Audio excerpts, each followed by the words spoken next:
Hey everyone, welcome back to A Life of KG. Today I have Will Russell on the show, all the way from Texas. He has a 7-figure business, which he tells us how he built and what the tips are to get into 7 figures.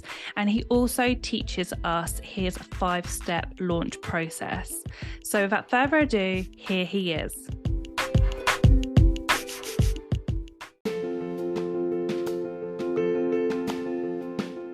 Hi, I'm Demi. And I'm Rachel.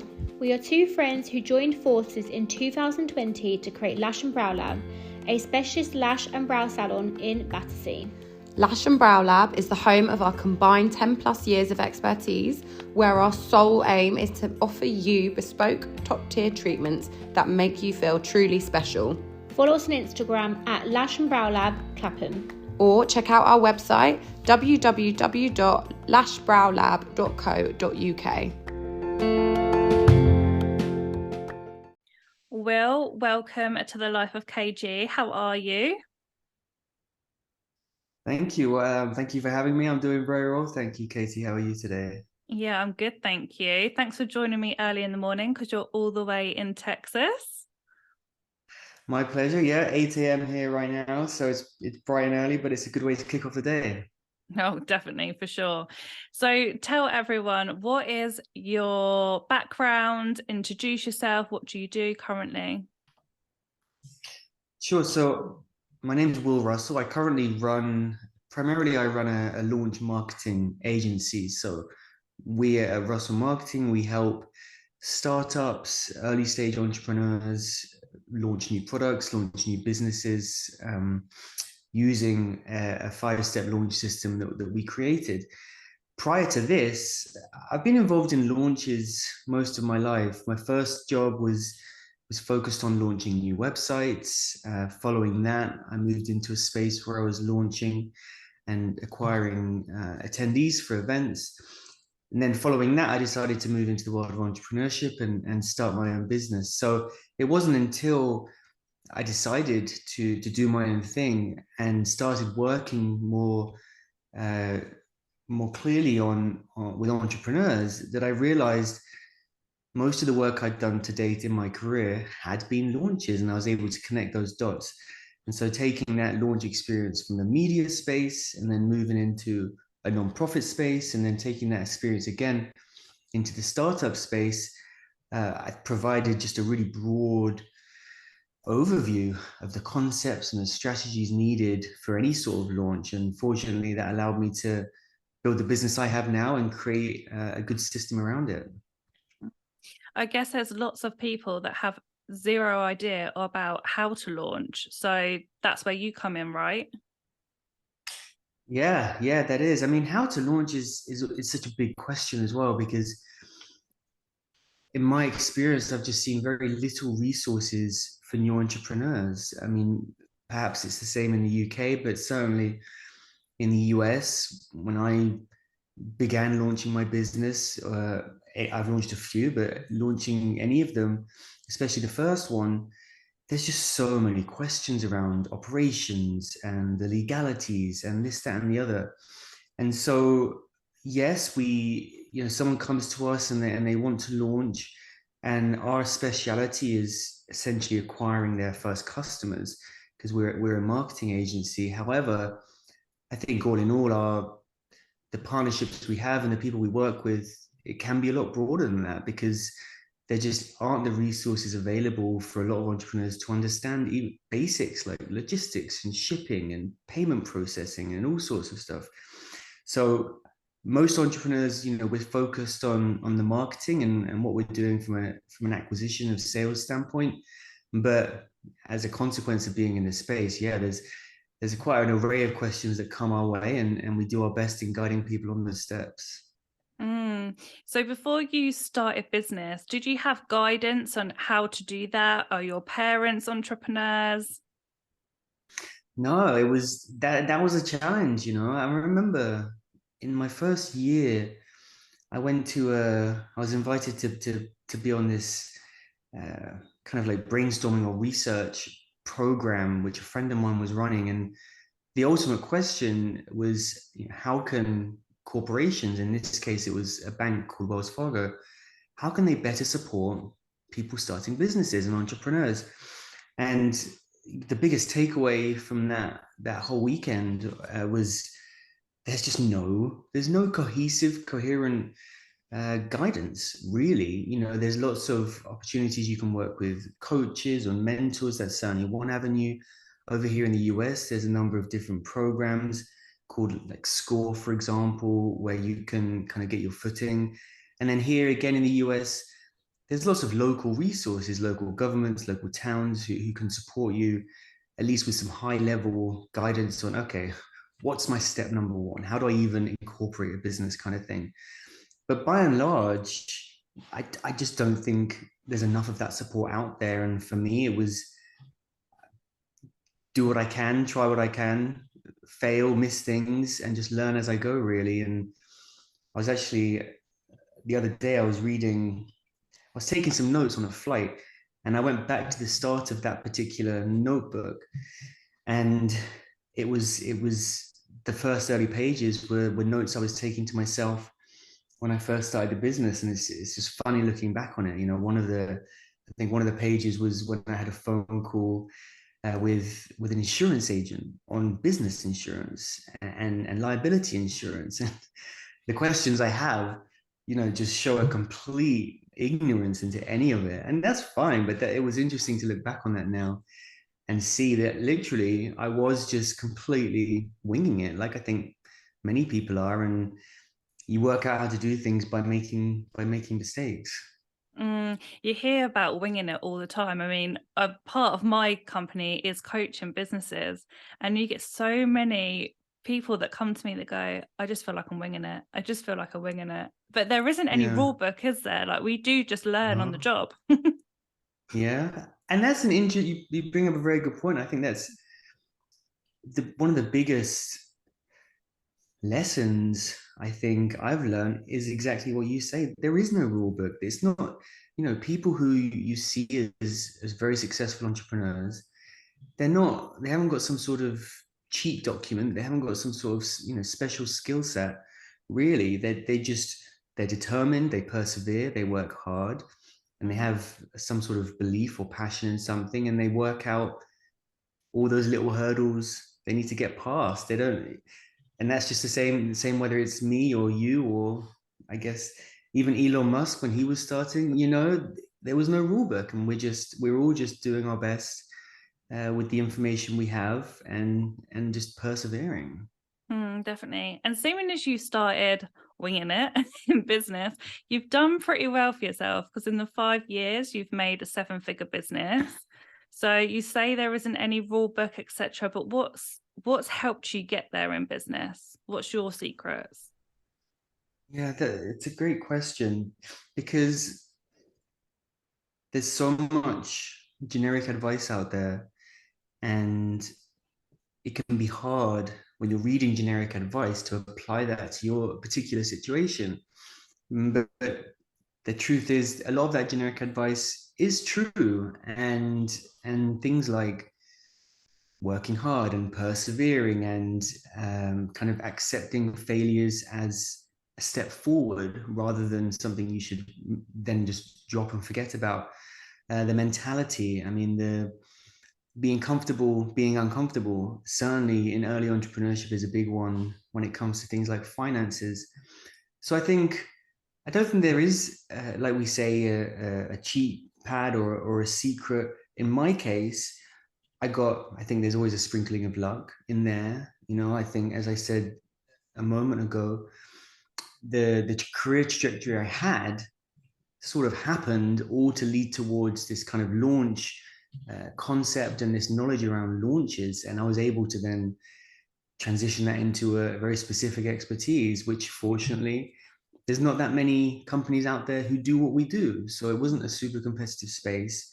I think early on, I did a very good job of identifying what works and what doesn't work. So even now I track my time a lot, but early on in particular, I tracked a lot of very specific time around kind of my acquisition methods or how I was finding business. And so that at the end of that first 6 months, first year, I had a real ROI on my time.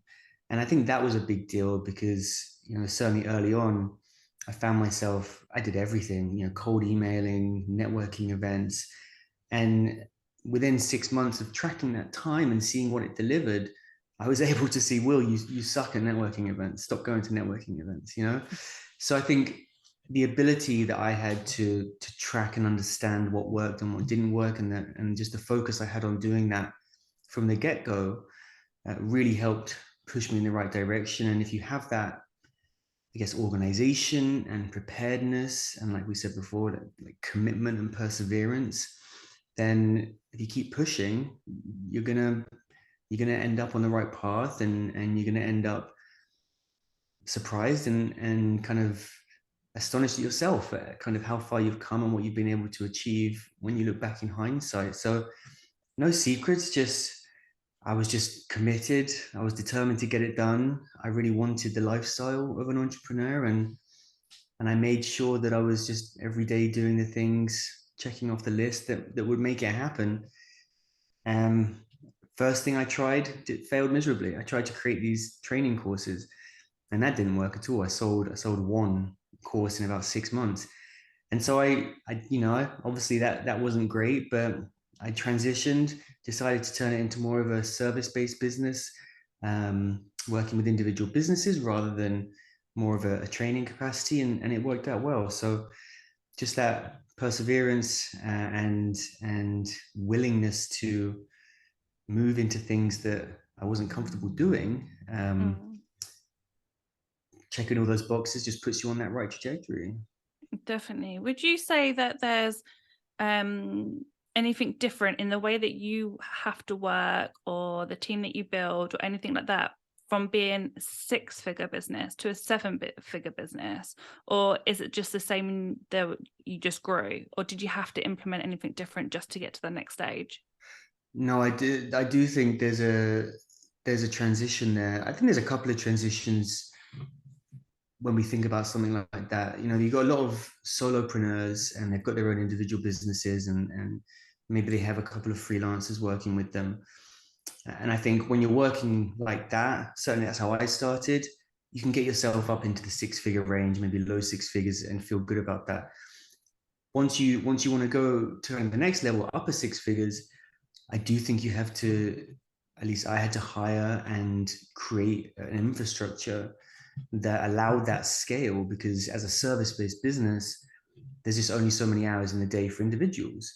And so making sure that I was able to bring in a team around me who could implement the client work and the contracts that were being sold, then I think that takes you up kind of into the higher ranges.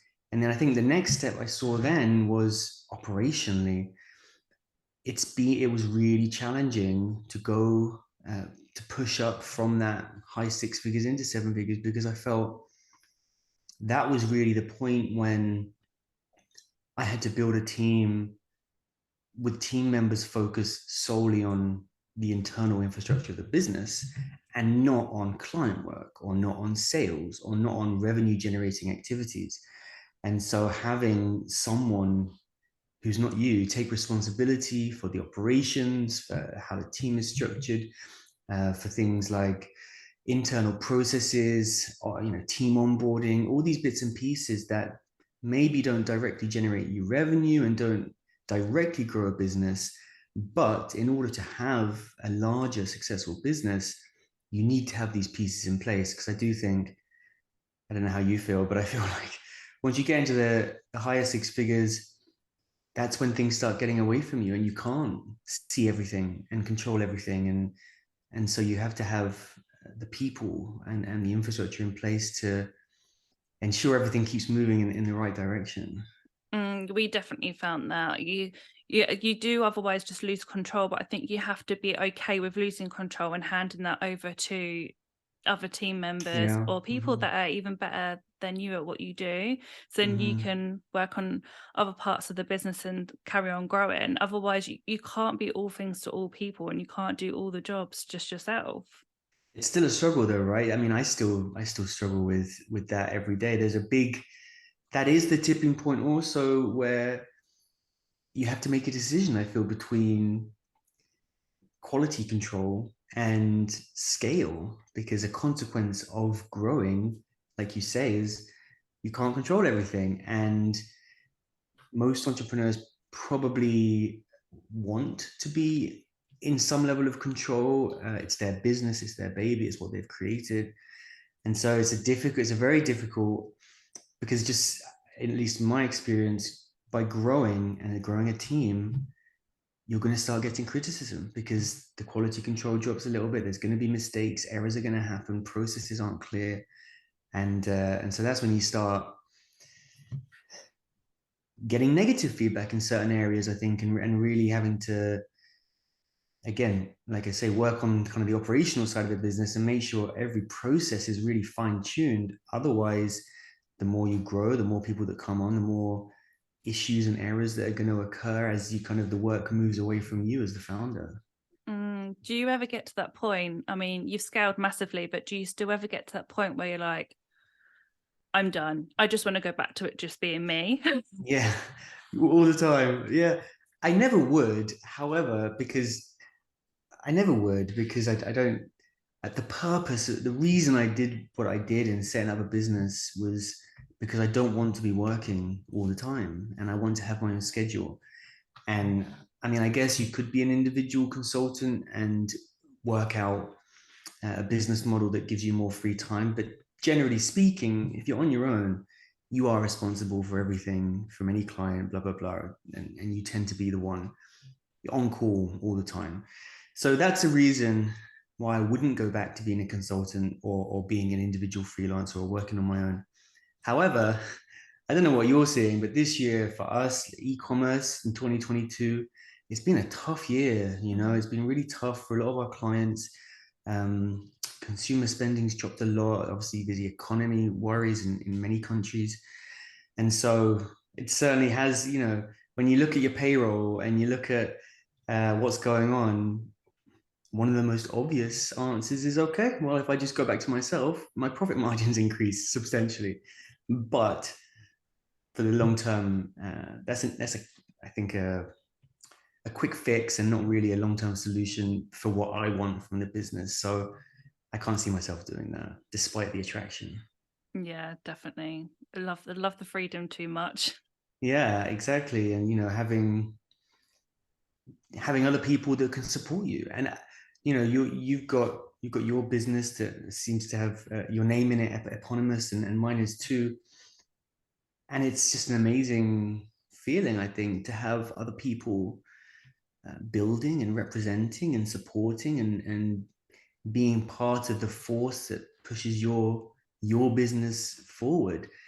And I wouldn't want to go back to just being me, because I think it's a really cool experience having that team around you pushing in the same direction for something that you created and you started. Question for you, as we're talking on this subject, we've gone completely off track, but that's All cool. right. Great. Do you think then you're born an entrepreneur, or do you think you're made an entrepreneur? I certainly think there's some genetic aspect of it. You know, I think even when I was a kid, I hated authority, and I never really, I wanted to be my own person. I wanted to be independent. When I was at school, actually, I was taking my football qualification badges to coach. And so that I was actually looking at what a football coaching career would be like. And at that time, all my friends, you know, were planning their jobs in a 9 to 5, and my dad was on the train to London every day. And I just knew that that was never for me. And so I didn't end up going that football coaching path kind of as a career. But I feel from a very early age, I knew that I wanted to have my own thing. I wanted to be independent. And I think that must be genetic. So there's certainly nurture pieces to it, I would say, like mental fortitude and determination.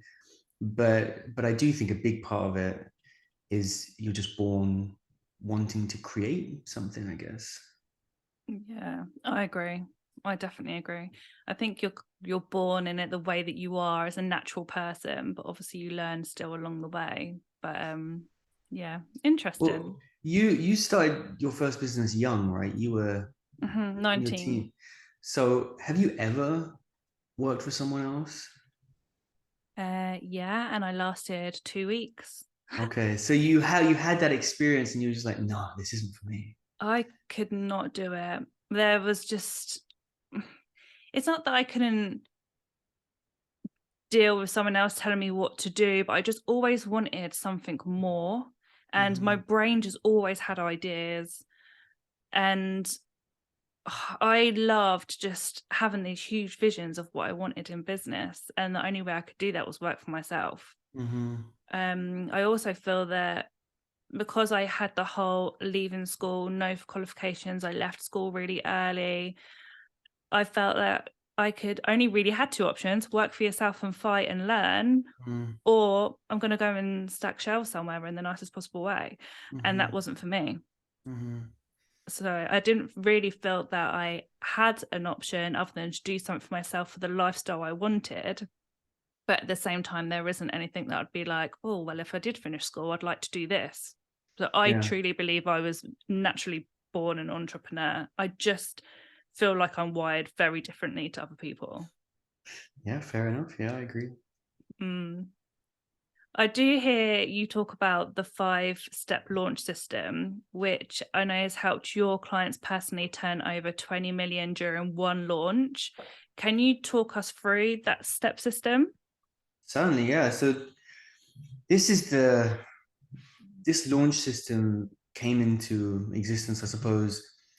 It was because it was just really a realization that, oh man, I've been doing these launches in one way or another for such a long time now in different careers. And I thought, well, how can I bring it together into one clear, holistic process? And also from a service-based business standpoint, it can get really customized and ambiguous with scopes when clients are coming to you or people are asking for different things. And so what I really wanted to do in growing the business was to try and productize the service. And so I knew that I had to come up with something that we could present as this is the product, right? This is our expertise all bundled up nicely. And we are essentially selling you the system. We're just the ones implementing it too, and that's the service side of it. But I wanted to position it like that because otherwise it's really easy to just deviate and do a little bit extra for this client, a little bit different for this client, and you end up, I mean, what you said earlier, doing all things for all people, and it doesn't work out like that.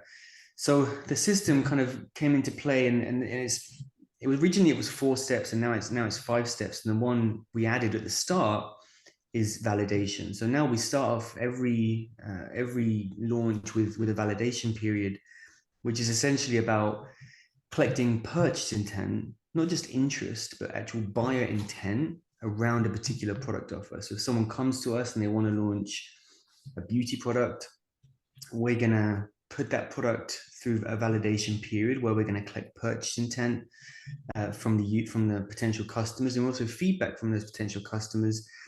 And with that data, we're in a much stronger position to understand, okay, how to go to market. Because we might see in that phase big pushback on the price, or we might see in that phase lots of customers saying, yeah, cool product, but we need to see, I want to see it in retailers. I want to shop in store, not online, or something like that. And so we can take that data and information and build it into a more meaningful strategy. Now, like 6 years ago or 5 years ago, that didn't have to happen because the online space and e-commerce in general was just it was such a thriving arena that many people could launch something and do well because there was so much demand, and there was so much growth on Amazon and Shopify and whatnot. Nowadays, I think we've come to people are tired. People have spent, a couple of years shopping online with everything that's happened and this, that, and the other. And we're almost moving back towards in-person experiences in many ways. So it's a different world now, and this validation period implemented or added to the system just goes a long way on making clear that differentiation, a water bottle versus a beauty product versus a headphone versus a wallet. These things 6 years ago could be launched in similar manners, but now they all require a much more unique approach within that system. So we start with validation, which just gives us enough information about audiences, messaging, pricing, and stuff to be confident with our go-to-market strategy. Steps 2 and steps 3 of the launch system are then audience acquisition and audience engagement. And so for us, that's usually somewhere between 2 weeks and 2 months of a period. And it's about acquiring prospective customers. So you've validated and you've clarified and you've understood your go-to-market strategy and the data, and then you start implementing it and you're building up an audience around your product. Like, so again, I think 6 years ago, people could launch a product and they would see success. Now there's so much competition. There's so many people doing this that you can't just build something and everyone comes and sees it and buys it. You have to really work on building that ripple effect, that traction early on in order for it to start spreading. So our steps 2 and steps 3, the acquisition and engagement, that's exactly what that is. It's building up an audience, whether it's an email list or an SMS list or a Facebook group or subreddit or whatever the appropriate platform. We're just compiling and bringing together as many prospective customers as we can get and engaging them. So incentivizing them, telling them about the product, telling them about the launch, getting them excited, sharing discounts, maybe sharing kind of one-on-one opportunities with the founders, and just really giving them a behind the scenes look. Because at the end of the day, when we launch, we need them to really be on our side and supporting us. And you can only do that through building that relationship. So after that, steps 2 and steps 3, we've got our audience, we've got our pre-launch community, everyone's getting excited. So then we can launch, and that's step 4, which is audience conversion. And so that conversion period is basically turning as many of these prospective customers as possible into customers in a very short period of time. So that's mostly going to be things like ads, email campaigns, SMS campaigns, that kind of thing. And so once we've got over that launch period, which is usually those first couple of days, is when we're really pushing hard on conversion of that pre-launch list. Then we move into step 5, which is just scale. So usually someone's going to come to us and they're going to have a fixed launch period. Maybe it's a 60-day launch period. And so the first couple of days of that launch period, that sales period, we're going to have this conversion. And then once we've really pushed hard on converting our existing community, we have to go and find more and scale it up and see how far we can go. And so that's when we're implementing scale optimization. And with the data we now have, because the product's now launched, the product's now selling, we're going to have an even better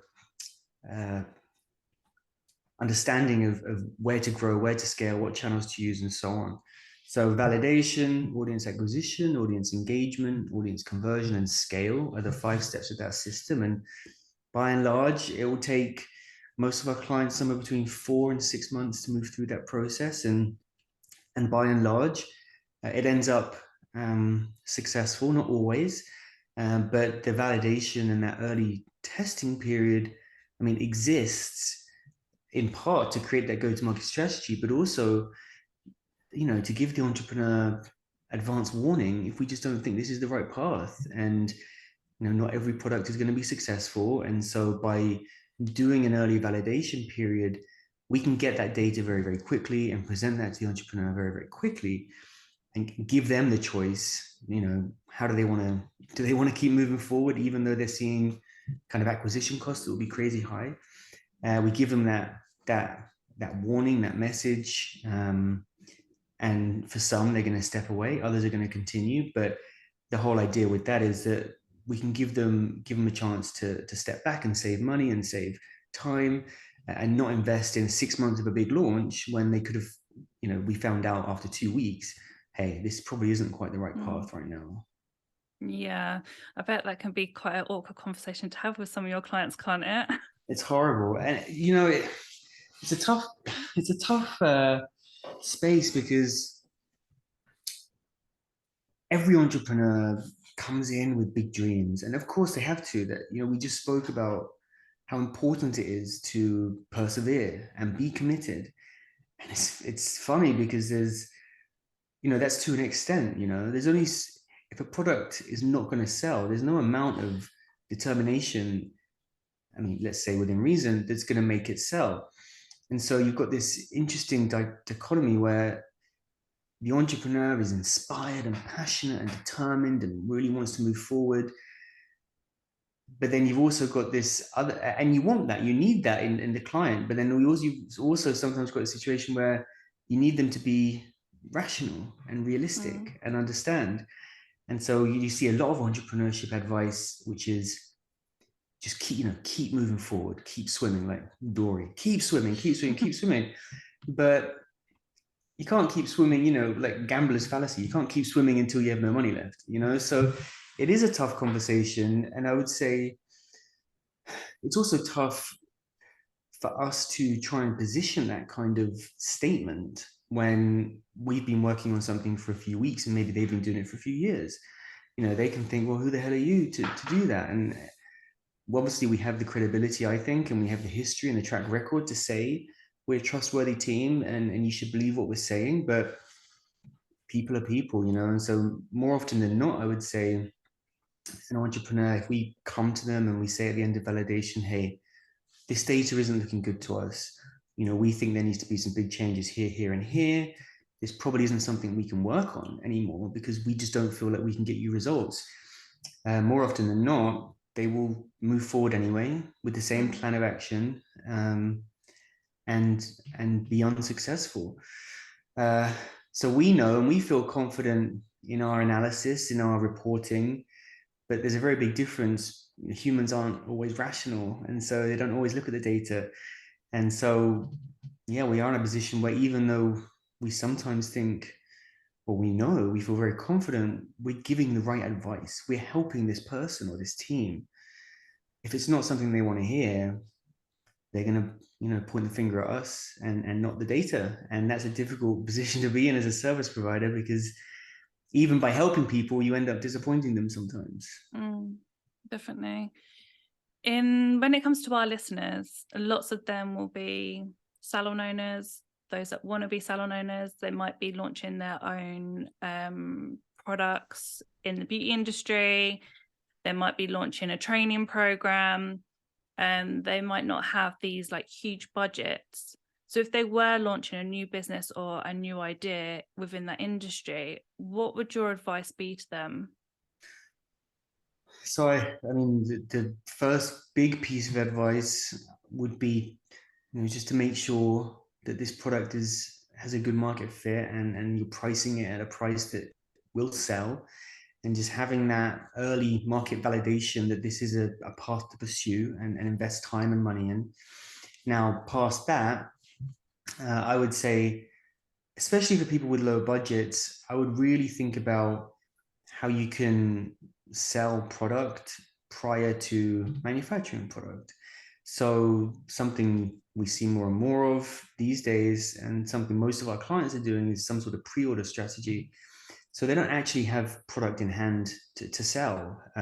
Oftentimes, they are pre-selling a future product that's in development or in progress, and therefore using that revenue to then produce the product, and the product will be provided at a later date.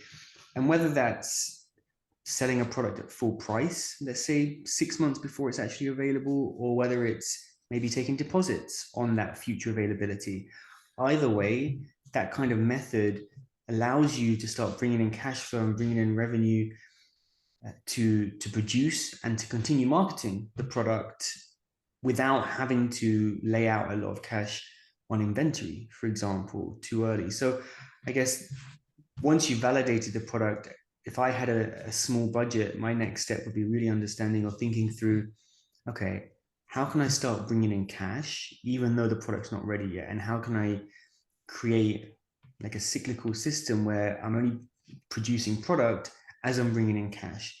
And that would just reduce my risk and reduce wasted inventory, wasted spend, and that kind of thing.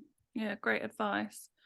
Going back to you as a person, as an entrepreneur, how have you personally found building a large business? Are you like obviously you love that freedom now, but do you still find you're rushed off your feet, or have you got a work-life balance?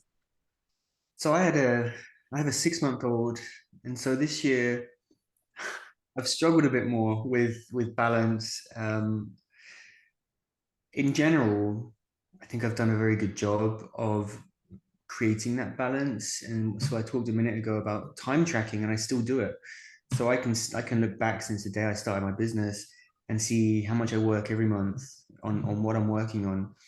And so that's actually one of my metrics of success. So at the end of the year, one of my goals is to reduce my work time by 10% a year.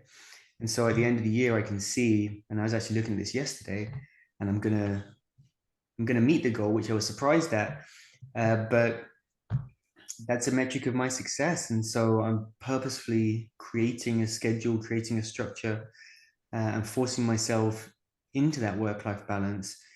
Now, it has been tough this year with a child, with a new kid. I feel like I'm not rushed off my feet physically, but in my mind, I am. There's not enough space in my mind this year. And there's been a lot going on this year. It's been a big year for me. I released a book. We moved house. We moved to Texas. We had a kid. So there's been a lot of change. And hopefully next year is going to be a bit more settled. But I do feel this far into the business, I've certainly found myself in a position where I can step back and I'm not working 12-hour days at all. However, even though I'm not working 12 hours in front of the computer, I think my mind is constantly still ongoing, and that's something I haven't quite cracked yet. I do want to get past that because I want to have a better, I don't want to be thinking about work all the time, but I've struggled at the moment I can take myself away physically, but I've really struggled to take myself away mentally, even now. I don't know if that goes though. Like, I am very lucky when it comes to freedom around my work. Like, I've made sure I've created that within my companies, with having my teams, etc. But I can never switch off. Like, I don't know if there is a skill to that, because you just constantly are thinking about growth, or what's next, or is everything okay, or whatever that might be. These new ideas that I don't know about you pop up constantly. Like, I don't know if there's a skill to turning that off. No, there might not be, but I guess I feel like it's a case of turning off what's actually not imperative. And so there, especially when you have your own business, and especially if you're selling products, there's customer service, right? Customer service is a nightmare. And you're going to be getting people writing you at all times and all hours and this, that, and the other. And there, especially in the day and age of today, where you can just email back right away, there's a constant urge to take action on things like that. And so in the case of responding to a customer service email, for example, maybe that's not what you do personally, but let's say it's 11 o'clock at night, your team's asleep, but you've seen it come in. This is your brand, this is your name. So you could respond to that, and you can be thinking about that. You're thinking about, oh, how can I adjust my customer service processes so I don't see this message at 11 p.m. at night or whatever. And that's important. But is it imperative you go through that thought process right at that time? Probably not. Your business isn't going to go bankrupt if you don't respond to someone at 11 p.m. at night and kind of put yourself away and don't think about it. On the flip side, especially this year, things like cash flow, yeah, we have to think about that all the time, because if I went through a little period this year of not looking at my P&L because I just didn't want to. I wasn't comfortable doing it. And that's silly, because those are things that you need to focus on. You need to be thinking about all the time in order for your business to succeed. So there are absolutely things that we're never going to turn off. We're just not. Like, I don't think I'll ever retire, for example, because I just like the definition of retirement isn't in my DNA, like you, I want my freedom, but I want my work and blah, blah, blah. So it's more a case of, can I improve on not thinking about the things that just don't matter right now? They don't have to be solved right now. Someone once said to me, a problem basically is only a problem if in 2 years' time, it will still be a problem. And so I like that. And if something's happening at work or something's happened and I'm worried about it, I do think, in 2 years' time, is this something I'm still going to be thinking about, or would I have forgotten about it? And if it's just not something I'll be thinking about in 2 years, then I try and push it away and don't let myself kind of get dragged into those constant brainstorming and thinking about the business. I'm so glad you reminded me of that, because pre-COVID, I always used to say that. If an issue come up, I just go, is this going to affect me in 2 years' time? If not, let it go. If it is, I'll deal with it. And I've literally completely forgot that I used to do that until now. Yeah, it's a good little strategy. It really, really is, definitely. And you mentioned your book. Do you want to quickly tell me about your book? Sure. Yeah, it's actually up here. So launch in 5. So COVID obviously happened, and we talk about removing ourselves from business. We talk about giving ourselves freedom.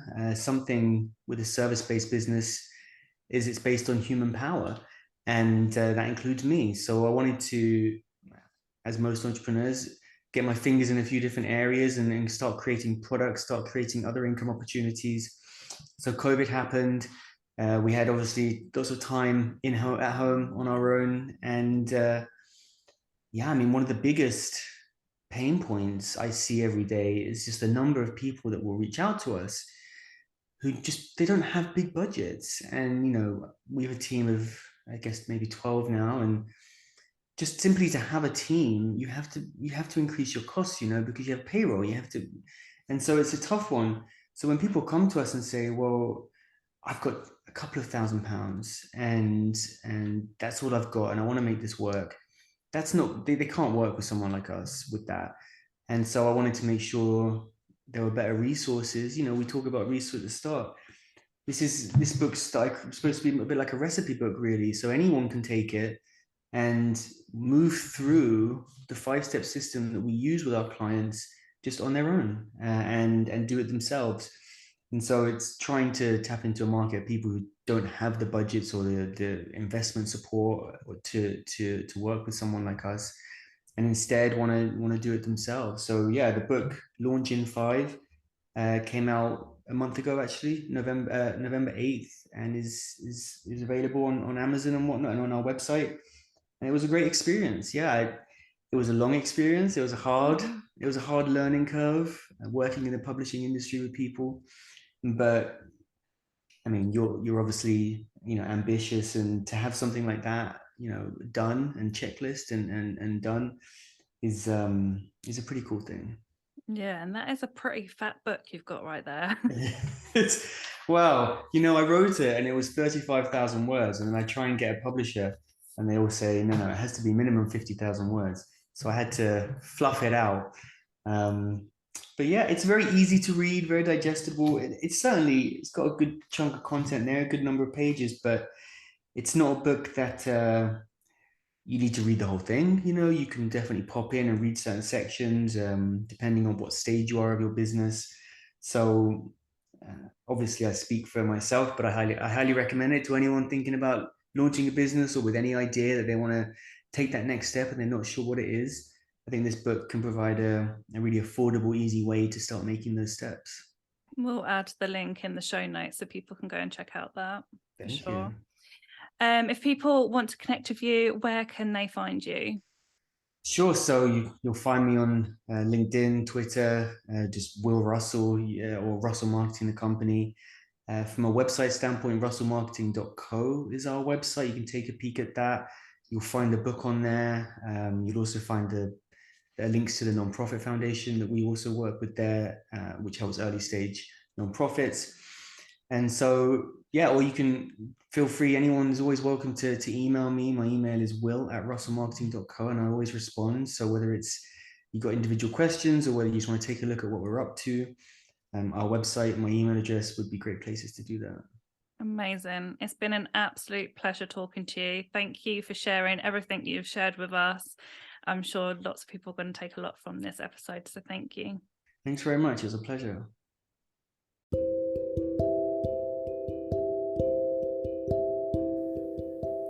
Are you a trainer with a salon or an academy and would love to grow with government funding, but just need some help and support? Or maybe you're somebody that would like to start your own academy or even just train. Get in touch today with TMB to help you on this journey. See our link in the show notes.